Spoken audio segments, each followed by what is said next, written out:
Last night I dreamed I took a trip up in the deep blue sky, and everyone up there looked sad as if they were going to cry.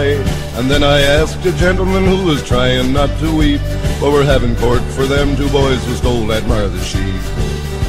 Well, we walked up to a building with walls of solid gold. When they opened up the door, a sight I did behold. It was the strangest audience, some were white and some were dark. At first I thought that I was in a room in Noah's Ark. Well, the judge came out and took a seat with his gavel in his hand.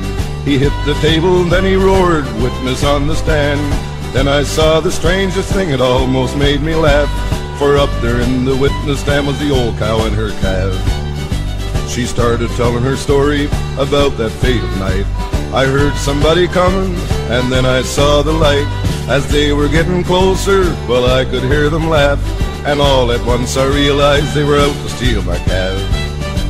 I stood there waiting for them as they came into my pen. One short hook of my two arms, they turned around again. We listened as they walked away and then went back to sleep. I guess as they were leaving, they must have grabbed the sheep. And Martha was the next in line to sit upon the stand. She told us of her lovely sheep she reared from just a lamb. Little was the supper since her mother said goodbye, and Martha sat there crying as the teardrops filled her eyes. And then in walked the Mountie, in the stand he took his place, slowly looked around the room, a smirk upon his face. He said that he received the word a thief was on the loose, but he was sure till the day he died the meat he ate was moose. And then at last the moment came, we all jumped in our seats, for sitting there in the witness stand was Aunt Martha's sheep. We were all shocked to see her, and we knew it was a ghost.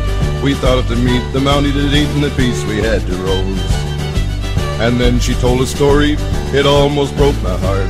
She spoke about her little lambs, from them she had to part. She said these boys were out for fun and didn't have a care, and then she slowly pointed, that's them, they're sitting there.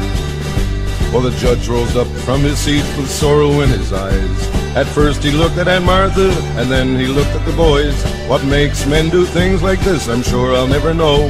I sentence you to 20 years in the hot place down below.